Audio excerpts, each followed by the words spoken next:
Shalom, Bapak Ibu dan saudara sekalian, kita sungguh bersyukur kepada Tuhan kalau pada pagi hari ini kita dibawa kembali untuk datang beribadah kepada Tuhan, di mana oleh karena kasih-Nya saudara, kita ada sebagaimana hari ini ada. Dan pagi hari ini kita akan belajar bersama-sama firman Tuhan, saudara, tentang menang atas keakuan. Menang atas keakuan yang terambil dari kitab Efesus 2 ayat 1 sampai yang ketiga, dan nanti kita akan baca ayat-ayat yang lain sehubungan dengan tema pagi hari ini tentang menang atas keakuan. Efesus 2 ayat 1 sampai yang ketiga, ya. Saudara kalau nggak bawa Alkitab atau tab, saudara bisa membaca di depan, ya. Firman Tuhan katakan demikian. Kamu dahulu sudah mati karena pelanggaran dan dosa-dosamu. Kamu hidup di dalamnya karena kamu mengikuti jalan dunia ini. Karena kamu mentaati penguasa kerajaan angkasa, yaitu roh yang sekarang sedang bekerja di antara orang-orang durhaka. Ayat yang ketiga, sebenarnya dahulu kami semua juga terhitung di antara mereka. Ketika kami hidup di dalam hawa nafsu daging dan pikiran kami yang jahat. Pada dasarnya kami adalah orang-orang yang harus dimurkai sama seperti mereka yang lain. Saudara yang dikasihi Tuhan Yesus Kristus, ada 3 musuh bagi setiap orang percaya. Melalui firman Tuhan yang baru kita baca tadi, musuh yang pertama yaitu dunia ini, atau dikatakan tadi jalan dunia ini. Yang dimaksud dunia ini bukan bumi yang kita injak ini, atau kita diami ini, atau orang-orang yang diam di dalamnya. Tetapi maksud dunia ini adalah suatu sistem nilai dari dunia ini yang berusaha untuk menyeret kita untuk hidup dengan nilai-nilai duniawi yang bertentangan dengan nilai-nilai kerajaan Tuhan. Jadi dunia ini yang dimaksud adalah sistem atau nilai-nilai dunia yang mencoba untuk menarik kita untuk hidup secara nilai-nilai dunia, yang itu bertentangan dengan kehendak atau nilai Allah atau kerajaan Allah, atau hidup sebagai umat kerajaan Allah. Itu adalah musuh yang pertama, yaitu dunia atau sistem dunia ini. Mereka mencoba untuk menarik kita baik dalam kehidupan kita sehari-hari, dalam dunia bisnis dan sebagainya.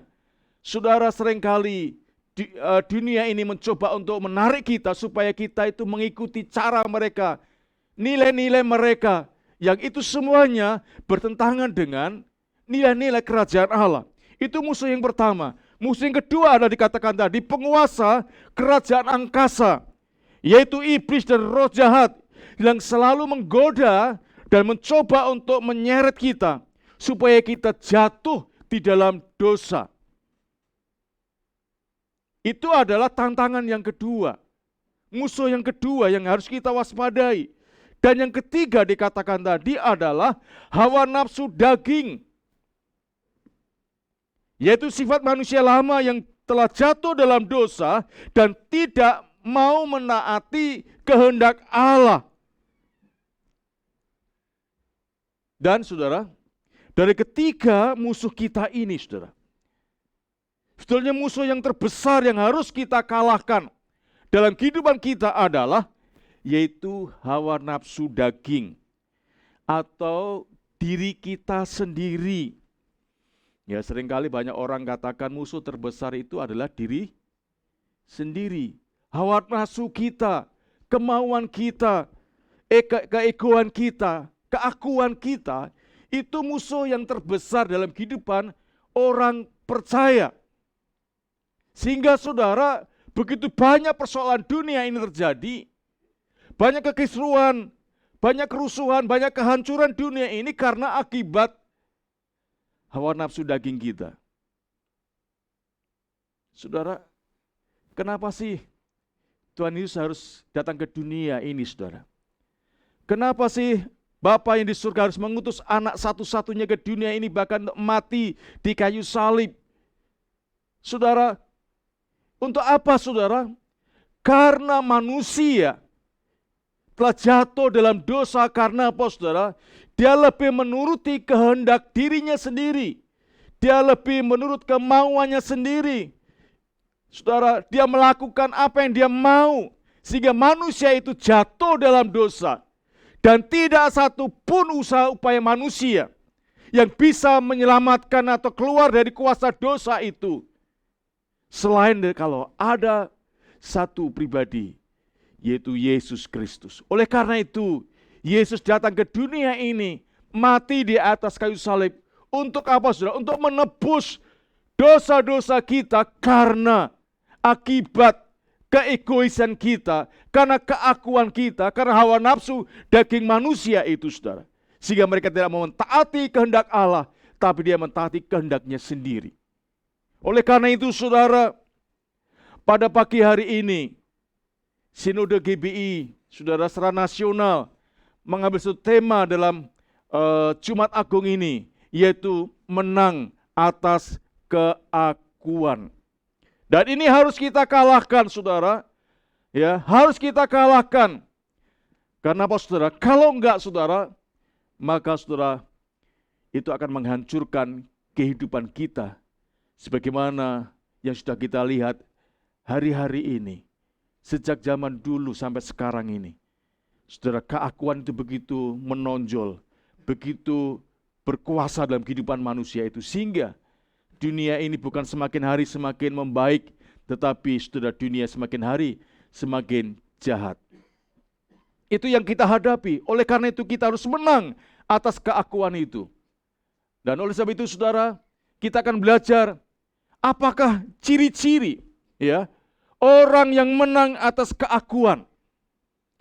Apakah tanda-tanda atau ciri-ciri kita sebagai anak Allah yang menang atas keakuan?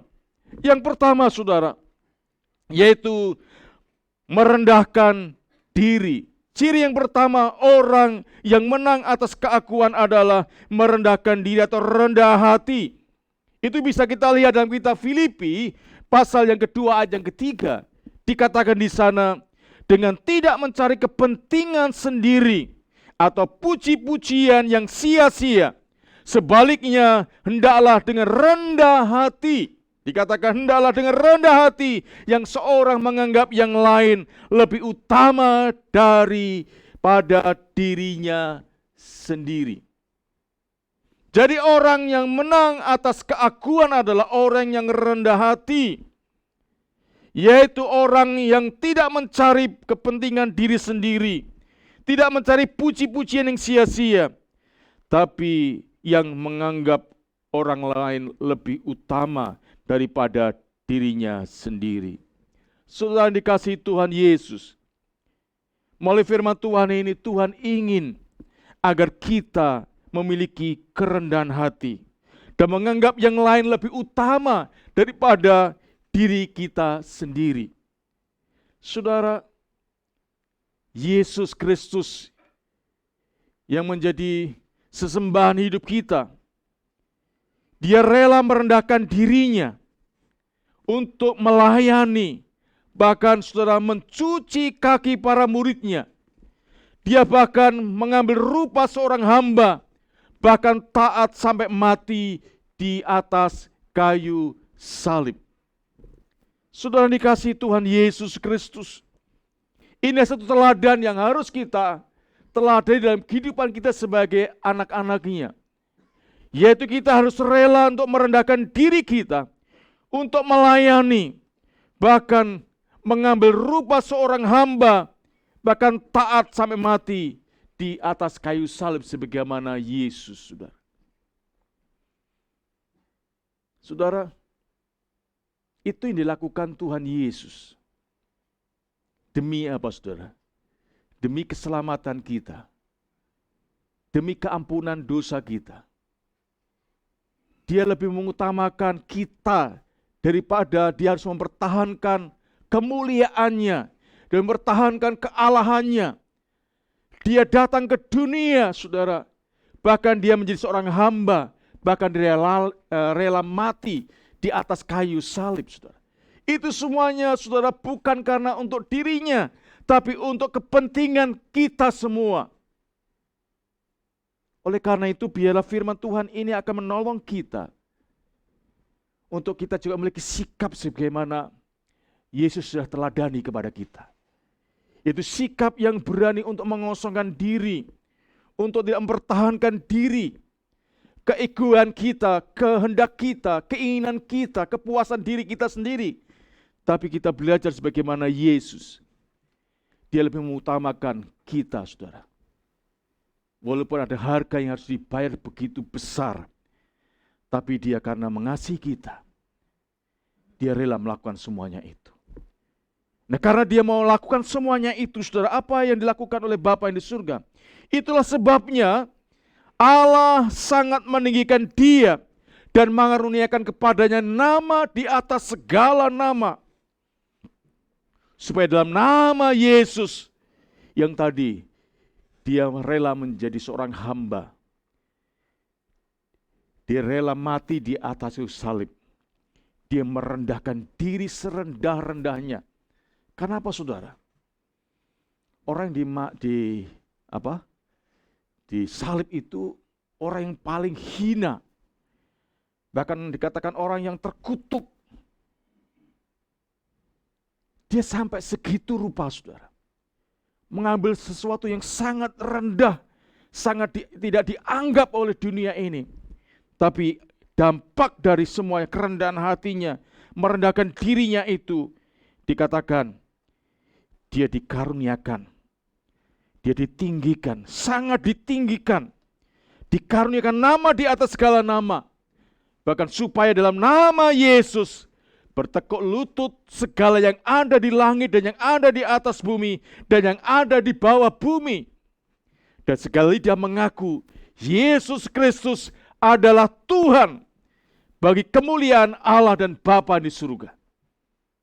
Saudara, ada berkat yang luar biasa yang Allah anugerahkan kepada orang-orang yang mau merendahkan diri, yang mau merendahkan hatinya, dan menganggap orang lain lebih utama daripada dirinya sendiri. Artinya, orang yang tidak berfokus kepada dirinya sendiri, tidak hanya untuk menyenangkan diri sendiri, hanya untuk memuaskan diri sendiri, dan mengabaikan kepentingan orang lain, mengabaikan kebahagiaan orang lain, mengabaikan sukacita orang lain, mengabaikan kehidupan orang lain. Yang penting aku, saudara.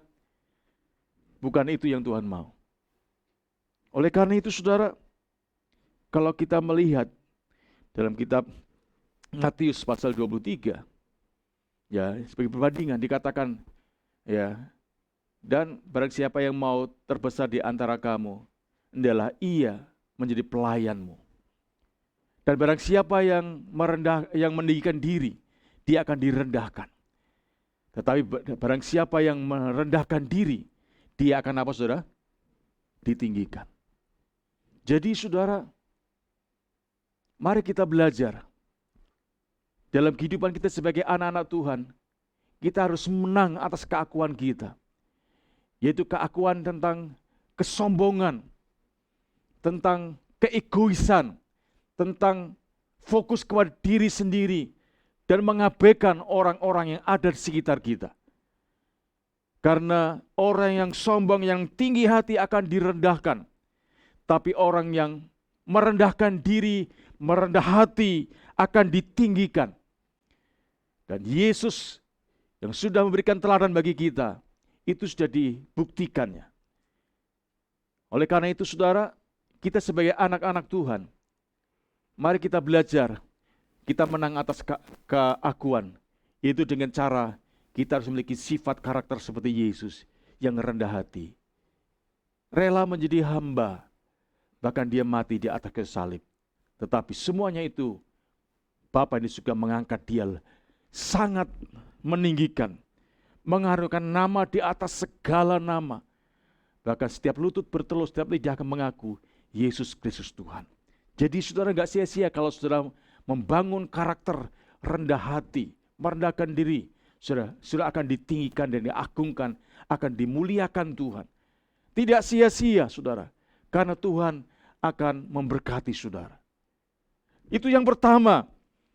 Saudara, ciri orang yang menang atas keakuan atau hawa nafsu atau keegoisan, yaitu sekali lagi merendahkan diri atau rendah hati. Yang kedua, yaitu menjaga hati. Dalam kitab Injil Yohanes pasal 13 ayat yang kedua, dikatakan di sana, mereka sedang makan bersama, dan iblis telah membisikkan rencana dalam hati Yudas Iskariot, anak Simon, untuk apa saudara? Untuk mengkhianati Yesus. Menjaga hati. Orang yang menang atas keakuan adalah orang yang bisa menjaga hati. Dari apa saudara? Dari kekecewaan, dari kepahitan. Jadi orang yang menang atas keakuan, orang yang bisa menjaga hati agar tidak gampang kecewa melihat kelemahan orang lain. Saudara, Yesus, dia adalah orang yang benar, dia tidak pernah melakukan kesalahan, dia tidak pernah berbuat jahat, dia adalah orang yang penuh kasih dan baik hati. Tetapi saudara, akan tetap ada orang-orang seperti Yudas Iskariot ini, yaitu yang mengkhianati dia. Tetapi saudara, sekalipun demikian, Yesus tidak pernah pahit hati. Ya, ketika dikhianati, bahkan ketika dia dianiaya. Bahkan sampai detik-detik terakhir sebelum dia meninggal, saudara. Terhadap penjahat, saudara, yang juga menghina, mengejek, ya, Yesus. Apa yang dikatakan, saudara? Dia tidak membalas kejahatan mereka, tidak membalas caci maki mereka. Enggak, saudara. Dia tetap mendoakan. Bahkan orang-orang yang telah menganiaya dia, yang menyalibkan dia, dia berkata, Bapa, ampunilah mereka, karena mereka tidak tahu apa yang mereka perbuat. Yesus menjaga hatinya dari rasa kekecewaan dan kepahitan. Karena dia tahu bahwa kalau hati ini enggak dijaga sedemikian rupa, saudara, maka itu akan menghancurkan kehidupan kita. Berapa banyak orang di dunia ini hidupnya menjadi hancur karena apa? Karena dia enggak bisa dengan waspada menjaga hatinya dengan baik. Sehingga timbul, saudara, kepahitan, kemarahan, dendam, dan sebagainya. Sehingga akhirnya hidupnya menjadi berantakan, menjadi hancur. Karena dia tidak menjaga hatinya dengan baik. Dan orang yang menang atas keakuan adalah orang yang bisa menjaga hatinya dari rasa kekecewaan terhadap orang-orang lain. Kelemahan-kelemahan orang lain, perlakuan-perlakuan orang lain. Sehingga, saudara, kalau kita bisa menjaga kekecewaan kita terhadap hal itu, maka kita juga akan bisa menjaga hati kita dari kepahitan. Kenapa saudara banyak orang kepahitan? Karena mereka tidak segera menyelesaikan kekecewaan. Pintu pertama itu kekecewaan, saudara. Cewa terus, saudara. Ya, dan enggak selesai-selesai, saudara. Akhirnya timbul akar kekecewaan itu akhirnya mengakar. Akhirnya jadi kepahitan. Nah, kalau yang pahit, saudara, itu tidak akan menolong kita, saudara. Kalau jamu bisa menolong kita, saudara. Ya, walaupun pahit tapi itu bisa menyembuhkan sakit kita. Tapi kalau kepahitan hati, saudara, itu bukan menyembuhkan tapi menambahkan penyakit, saudara. Jadi sakit itu tidak selamanya karena virus, saudara. Tapi kebanyakan lebih karena hati, saudara. Berdasar karena hati yang pahit, hati yang penuh dengan kepahitan, kemarahan, kekecewaan, Dan itu yang seringkali menimbulkan banyak penyakit muncul. Tetapi kalau kita menjaga hati kita sedemikian rupa, maka saudara, bukan hanya tubuh kita, tapi roh kita juga akan bisa dijaga dengan baik. Sehingga dalam kitab Amsal dikatakan di sana, saudara, jagalah hatimu dengan segala kewaspadaan, karena dari situlah terpancar kehidupan, saudara. Oleh karena itu, saudara, jagalah hati kita. Supaya apa, saudara? Tidak muncul kepahitan. Yesus tidak pernah kepahitan, saudara. Sebagaimana dikatakan dalam 1 Petrus 2 ayat 23, ketika ia dicaci maki, ia tidak membalas dengan caci maki. Ketika ia menderita, ia tidak mengancam, tetapi ia menyerahkannya kepada Dia yang menghakimi dengan adil. Saudara, berbeda dengan dunia ini. Sekarang ini masalah-masalah yang sepele bisa berujung dengan kematian, saudara. Hanya masalah sepele, tapi akibatnya, wah saudara, sangat besar. Kenapa bisa terjadi demikian, saudara? Karena nggak bisa menjaga hati, saudara. Di TV karena hanya uang berapa, bukan jutaan, saudara, bukan ratusan ribu, hanya ribuan, saudara. Itu bisa membunuh, saudara. Karena perkataan bisa membunuh. Karena apa, saudara? Karena orang nggak bisa menjaga hati. Tapi Tuhan Yesus, saudara, walaupun dia dikhianati, disiksa, dianiaya, diludahi, ditampar, ya, saudara, tidak ada satu patah kata pun, kata-kata balasan, kata-kata kutukan, kata-kata ancaman. Tapi yang keluar adalah, Bapa, ampunlah mereka, karena mereka tidak tahu apa yang mereka perbuat.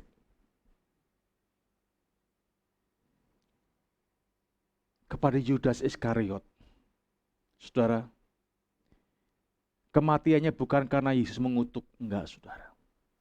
Sebetulnya, saudara, pada waktu dia makan bersama itu, pada waktu peristiwa pembasuhan itu, ada bersama-sama mereka.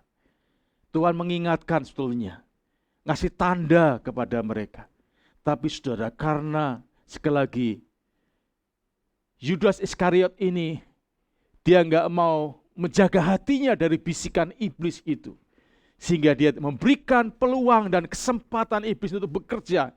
Sehingga akhirnya hatinya dikuasai oleh kehendak iblis itu. Sehingga akhirnya dia melakukan pengkhianatan. Tapi sebetulnya Tuhan banyak bicara. Bukan karena enggak ada Yudas Iskariot. Ya, ada di antara mereka. Tapi toh karena dia enggak menjaga hatinya dengan baik, dia menerima bisikan-bisikan iblis itu. Sehingga akhirnya terjadi pengkhianatan itu. Saudara, tapi Yesus tidak mengutuknya. Bahkan ayat sebelumnya dikatakan, kasihnya tetap kepada mereka. Ya. Kalau Yudas Iskariot bunuh diri, itu karena kemauannya, karena kehendaknya. Saudara, Petrus, siapa si Petrus, saudara? Dia juga mengkhianati Yesus. Ya, dia orang kan luar biasa kan. Tapi ketika diperhadapkan kepada masalah, langsung bertolak belakang, saudara. Aku nggak kenal siapa Yesus, padahal tiap hari bersama Yesus, makan bersama Yesus, ya, tidur bersama-sama, makan bersama, berjalan bersama, kemana bersama-sama. Tapi ketika hari-hari kematian dan penyaliban Yesus, kesengsaraan Yesus, ya, dia katakan, aku nggak tahu, aku nggak kenal. Tapi untungnya Petrus dia bertobat, dia sadar, ya, dia bertobat, dan Tuhan ampuni, saudara, dan Tuhan pulihkan, dan Tuhan pakai. Saudara dikasih Tuhan. Jadi orang yang menang atas keakuan adalah orang yang bisa menjaga hati. Oleh karena itu Tuhan, dalam kitab Amsal dikatakan, jagalah hatimu dengan segala kewaspadaan. Harus dengan kewaspadaan, kalau enggak saudara, sedikit saja peluang yang kita berikan, itu akan dipakai oleh iblis, dipakai oleh kuasa dunia ini, untuk melakukan yang lebih besar lagi. Oleh karena itu, kita harus menjaga dengan segala kewaspadaan. Jangan kita beri kesempatan dan peluang sedikit pun kepada iblis, kepada kedagingan kita, untuk merusak hati kita. Sehingga pada akhirnya, saudara, kita hancur. Banyak orang hidupnya hancur karena apa, saudara? Karena dia nggak bisa menjaga hatinya. Terjadi kepahitan, kekecewaan, kemarahan, dan sebagainya. Dan akhirnya melakukan tindakan-tindakan yang melawan hukum. Dan akhirnya dia harus ada di penjara, dan sebagainya.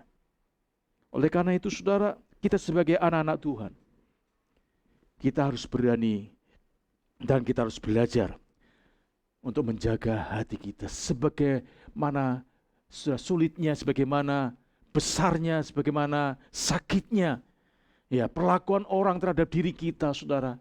Mari saudara, kalau kita mengaku sebagai murid Tuhan, kalau kita mengaku sebagai anak Tuhan, kan ada pepatah mengatakan apa? Apa saudara? Pohon tidak jatuh dari, tidak jauh dari, buah tidak jauh dari pohonnya, saudara. Ya. Atau the like son, the like father. Apa? The like father, ya begitulah saudara. Ya. Jadi tidak jauh, saudara. Seharusnya nggak jauh. Kalau Tuhan kita penuh dengan pengampunan dan tidak ada kekecewaan dan kepahitan, saudara, kita sebagai anak Tuhan, sebagai anak-anaknya, juga kita harus belajar untuk hal itu. Oleh karena itu kita harus jaga hati kita. Harus jaga hati, saudara. Kalau enggak, wah saudara, kita terlena dan kita akan jatuh. Dan yang terakhir, saudara, ciri orang yang menang atas keakuan, yaitu melakukan hal yang baik. Sekali lagi Yohanes 13 ayat 7. Jawab Yesus kepadanya, yaitu kepada siapa? Petrus. Apa yang kuperbuat engkau tidak tahu sekarang, tetapi engkau akan mengerti kelak. Apa yang kuperbuat engkau tidak tahu sekarang, tetapi engkau akan mengertinya kelak. Inilah peristiwa pembasuhan kaki para murid Yesus. Dan ketika jatuh kepada Petrus, ya, terjadi diskusi di situ. Petrus tidak merasa layak untuk mendapatkan tindakan dari Yesus itu. Sehingga terjadi dialog percakapan itu. Kemudian Yesus katakan, apa yang kuperbuat engkau tidak tahu sekarang, tetapi engkau akan mengertinya kelak. Yesus menanggalkan jubah, mengambil lap dan air serta membasuh kaki para murid. Itu adalah peristiwa di sini. Dia tidak menuntut dilayani, melainkan melayani dan menjadi berkat bagi orang lain. Nah, saudara, orang yang menang atas keakuan tidak memikirkan diri sendiri atau fokus kepada diri sendiri, melainkan tetap melayani orang lain. Yesus dengan peristiwa itu memberikan satu teladan, ya, tentang melayani. Melayani. Dan orang untuk bisa melayani itu kita harus memiliki sikap apa? Sikap rendah hati. Ya. Orang yang sikap rendah hati, orang yang tidak mementingkan diri sendiri, sehingga itu akan bisa terjadi. Tanpa itu, saudara, pada umumnya sifat manusia itu suka apa? Dilayani dibanding dengan melayani. Itulah kehidupan manusia pada umumnya. Manusia lama kita. Yaitu manusia yang fokus kepada diri kita sendiri untuk dilayani, bukan untuk melayani. Tetapi saudara, melalui peristiwa itu Yesus mengajarkan kepada para muridnya, yaitu untuk melayani orang lain, bukan untuk dirinya sendiri. Walaupun Yesus seringkali disalahpahami, tetapi Yesus tak melakukan apa yang baik bagi orang lain. Sehingga dia katakan tadi, apa yang kuperbuat engkau tidak tahu sekarang, tetapi engkau akan mengerti kelak. Saudara, ya, seringkali perbuatan baik kita disalah mengerti orang lain. Sehingga seringkali kita mendengar, jangan mau dikasih apa-apa sama orang Kristen. Ya, jangan mau nerima apa-apa dari orang Kristen. Padahal kita memberi itu dengan tulus hati, ya, karena mengasihi. Tapi seringkali disalah mengerti, ya, sehingga banyak orang dilarang untuk menerima pemberian dari orang Kristen. Saudara, tetapi Tuhan katakan kita harus belajar untuk tidak berhenti, tidak menyerah. Karena disalahpahami, disalah mengerti ketika kita melakukan perbuatan baik itu, saudara. Ya, karena apa? Karena ada waktunya kita akan melihat hasilnya. Sebagaimana firman Tuhan katakan dalam kitab Galatia pasal 6, ya, ayat yang ke-9 dan 10. Janganlah kita jemu-jemu berbuat baik, karena apabila sudah datang waktunya kita akan menuai jika kita tidak menjadi lemah. Karena itu selama masih ada kesempatan bagi kita, marilah kita berbuat baik kepada semua orang. Kepada semua orang. Tetapi terutama kepada kawan-kawan kita seiman. Saudara, jangan jemu-jemu berbuat baik. Artinya jangan menyerah kalau disalahpahami. Karena apa, saudara? Ada waktunya nanti kita akan menuai. Ya, akan menuai. Orang ini saudara, pokoknya jangan membalas kejahatan lah, saudara, dengan kejahatan. Lakukanlah dengan baik bagi orang itu, saudara. Maka orang itu pada akhirnya pasti kita akan menuai hasil yang baik, saudara. Ya, walaupun mungkin awal-awalnya disalah mengerti, tapi saudara, kalau kita tahu itu yang baik, lakukanlah, saudara. Karena apa firman Tuhan katakan tadi, janganlah kita jemu-jemu berbuat baik, karena apabila sudah datang waktunya, kita akan menuai jika kita tidak menjadi lemah atau menyerah. Karena itu selama masih ada kesempatan bagi kita, mari kita berbuat baik kepada semua orang, tetapi terutama kepada kawan-kawan kita seiman. Saudara, dalam kitab Amsal 27 ayat 6 dikatakan, ya, seorang kawan memukul dengan maksud baik, tetapi seorang lawan mencium secara berlimpah-limpah. Mungkin ketika kita menegur teman, belum tentu mereka mau menerimanya dengan baik. Malah mungkin akan marah. Namun saudara, kita harus tetap melakukan bagian kita demi kebaikan orang lain. Memang tidak selamanya apa yang kita lakukan yang baik itu diterima dengan baik.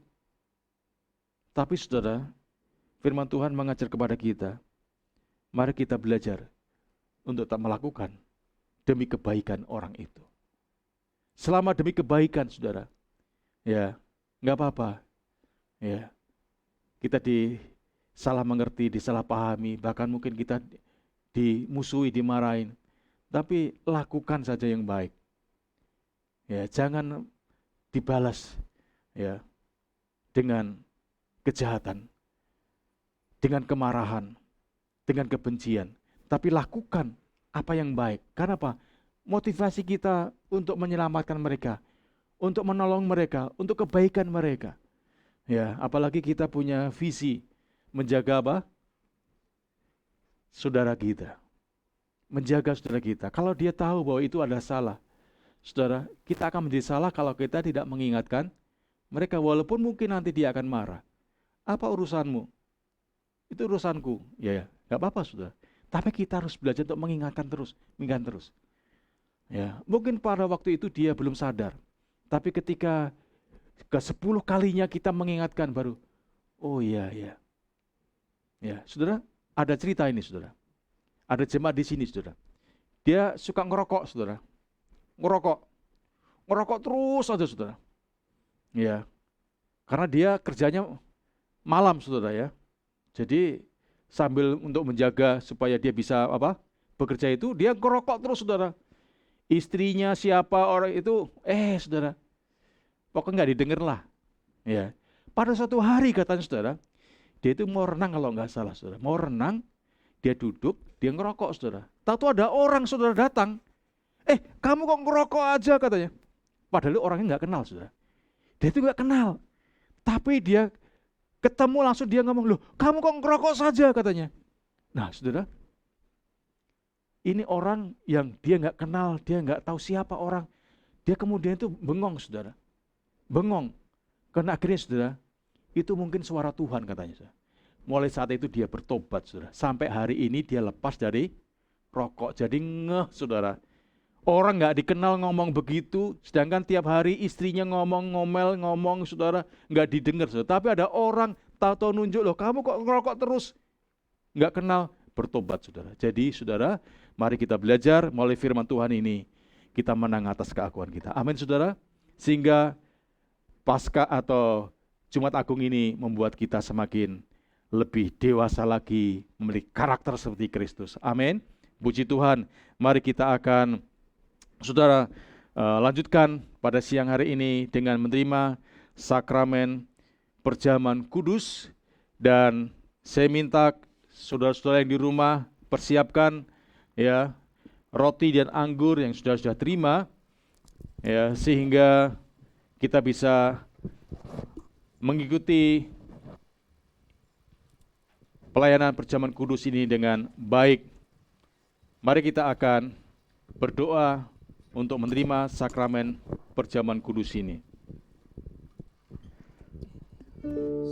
Bapa di surga, kami bersyukur untuk siang hari ini di mana Engkau sudah memberikan kepada kami firman-Mu, roti yang datang dari surga, yang memberikan kehidupan yang kekal bagi kami yang menerima, yang percaya dan melakukannya.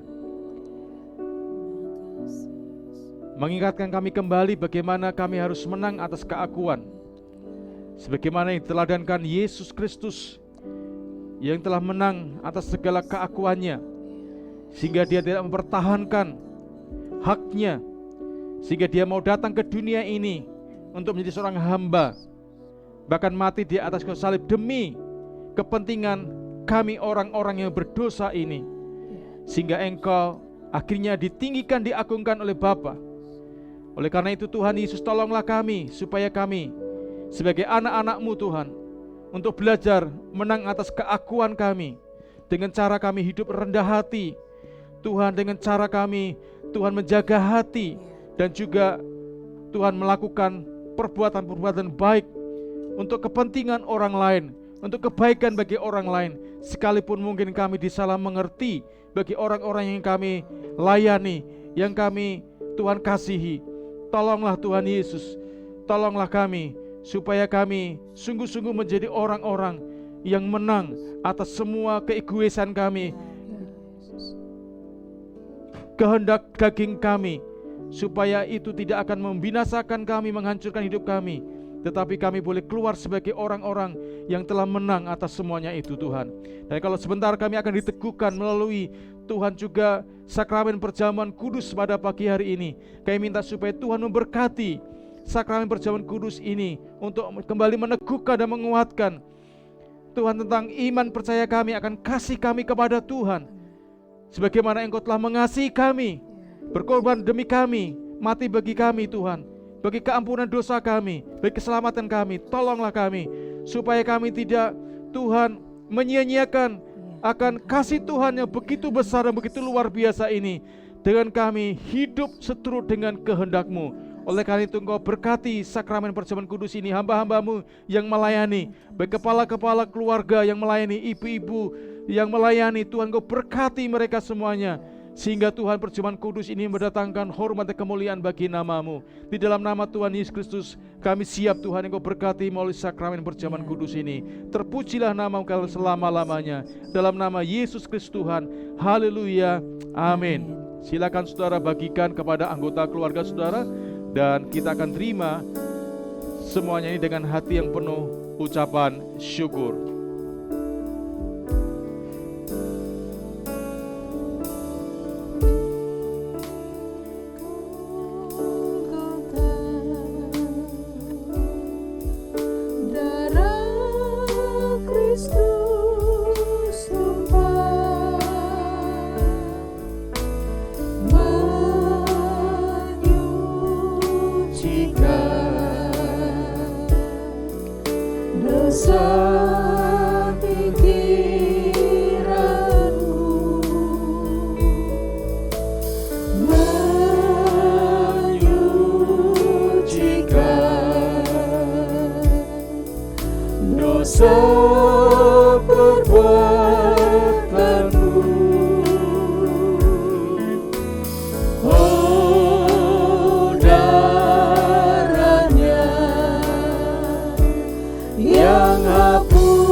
Kita berdiri bersama-sama. Dosa pikiranku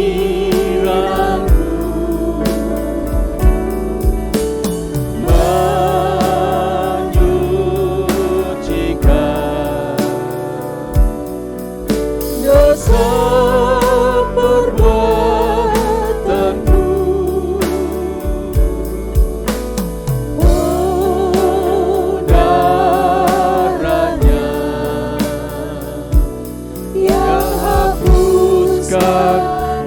dosamu.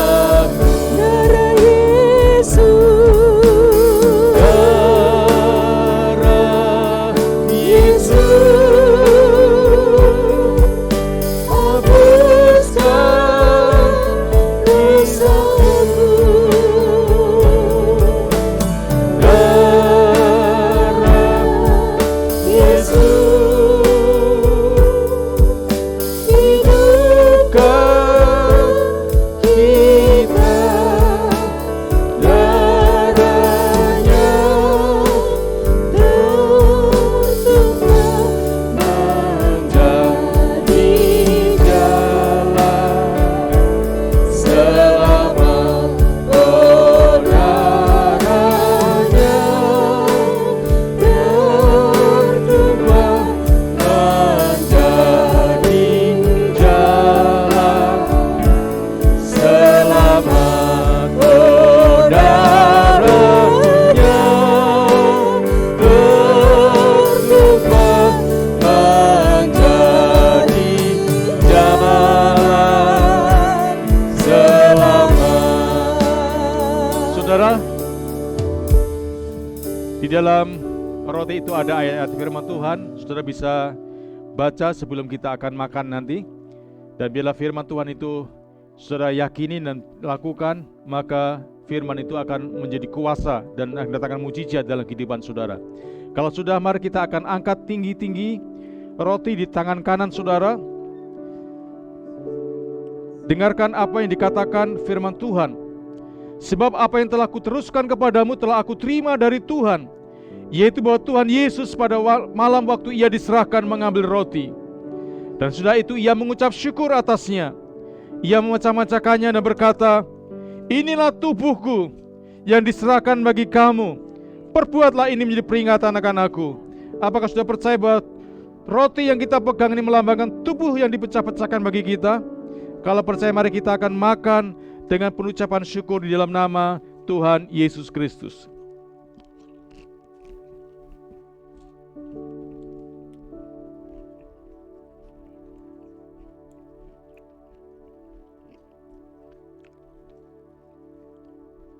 Sekarang angkat tinggi-tinggi anggur di tangan kanan saudara dan dengarkan apa yang dikatakan firman Tuhan.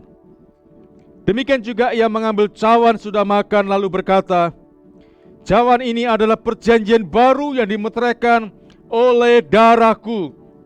Perbuatlah ini menjadi setiap kali kamu meminumnya, menjadi peringatan akan aku. Sebab setiap kali kamu makan roti ini dan minum cawan ini, kamu beritakan kematian Tuhan sampai ia datang. Apakah saudara percaya bahwa cawan yang berisi anggur ini melambangkan darah Kristus yang dicurahkan bagi kita? Kalau percaya, mari kita terima dengan pengucapan syukur dalam nama Tuhan Yesus Kristus.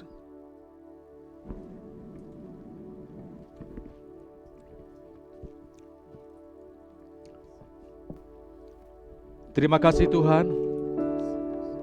Terima kasih Tuhan Yesus. Terima kasih Bapa. Terima kasih. Kami bersyukur. Kami sungguh bersyukur. Kami diingatkan kembali peristiwa 2000 tahun yang lalu. Ada satu pribadi yang begitu mengasihi dan mencintai kami, yang harusnya kami harus dimurkai, harus dihukum dan dibinasakan. Tetapi karena begitu besar kasih-Mu, Engkau datang, Engkau menggantikan kami di atas kayu salib itu Tuhan. Engkau menggantikan kami untuk dihukum dan mati dan binasa, supaya barang siapa yang percaya kepadamu tidak binasa, melainkan beroleh hidup yang kekal. Dan pada pagi hari ini kami mengingat kembali peristiwa itu, dan biarlah ini sekali lagi Tuhan akan menolong kami, supaya kami terus menerus Tuhan memelihara iman percaya kami, kasih kami kepada Tuhan dan juga kepada sesama kami, sehingga melalui kehidupan kami dunia ini juga diselamatkan karena mengenal kasih Tuhan, melalui kasih yang kami kerjakan dalam kehidupan ini Tuhan. Oleh karena itu tolonglah kami, supaya kami terus menang dalam keakuan kami, menang atas diri kami, supaya Tuhan yang dipermuliakan, Tuhan ditinggikan, Tuhan diagungkan, dan orang lain diberkati oleh kehidupan kami yang sudah menang ini Tuhan.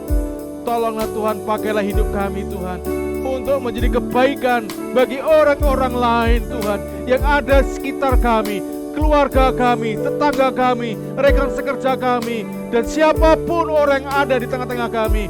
Jadikan kami kebaikan bagi mereka Tuhan, supaya mereka mengenal-Mu dan percaya kepadamu Tuhan.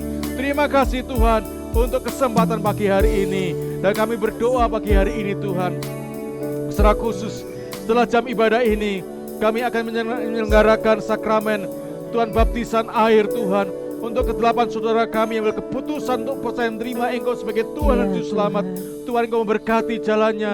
Oh Tuhan, baptisan air pada hari ini Tuhan, pakai hamba-hamba-Mu, dan pakai Tuhan setiap anak-anak-Mu yang sudah dengan hati yang bulat menerima Engkau, untuk mereka dibaptis Tuhan, supaya hidup mereka menjadi hidup yang baru di dalam Tuhan. Mereka menjalani kehidupan yang baru dalam Tuhan, sehingga kehidupannya tidak sama seperti dulu, tapi kehidupannya sudah diubahkan oleh Tuhan dengan cara hidup yang baru dalam Tuhan, yaitu hidup yang menyenangkan hati Tuhan, bukan untuk dirinya sendiri. Terima kasih Bapa, Engkau berkati tempat baptisan air yang kami pakai Tuhan.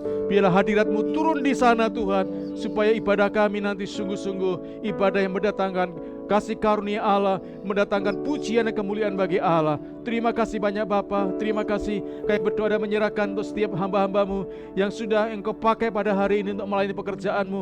Apapun bentuk pelayanan mereka Tuhan, Engkau pakai mereka lebih lanjut Tuhan, untuk hari-hari yang mendatang lebih heran, lebih ajaib lagi Tuhan, sehingga jemaatmu diberkati melalui pelayanan hamba-hambamu ini Tuhan. Karuniakan kasih karuniamu terus berlimpah-limpah kepada kehidupan mereka, sehingga dengan kasih karunia itulah Tuhan mereka mampu untuk berdiri, untuk melakukan kehendak-Mu, memenuhi panggil pelayananmu Tuhan. Berkati rumah tangga, pekerjaan usaha, studi mereka. Engkau berkati masa depan mereka semua Tuhan. Berkati hamba-hamba-Mu ini Tuhan. Demikian juga yang berdoa dan menyerahkan Tuhan untuk Tuhan Yesus, saudara kami Tuhan yang membawa persembahan mereka kepada Tuhan pada hari ini, baik melalui transfer rekening maupun membawa ke rumah Tuhan di tempat ini. Tuhan, Engkau berkati mereka semuanya Tuhan.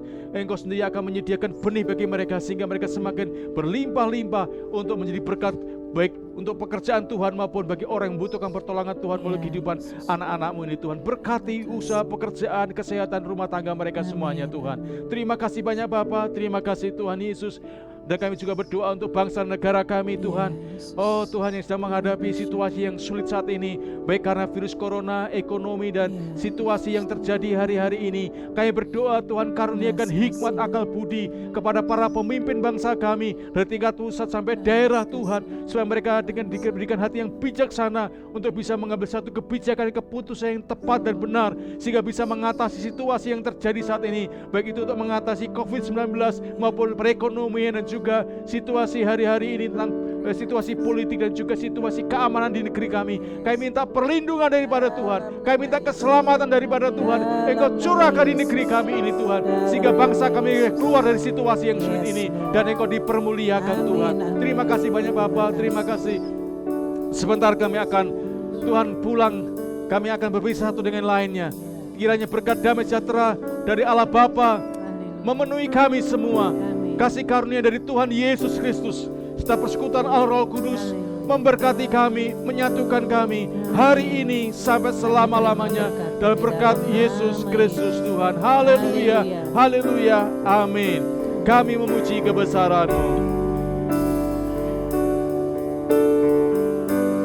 Kami memuji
Jumat Agung, Tuhan memberkati kita semuanya. Amin.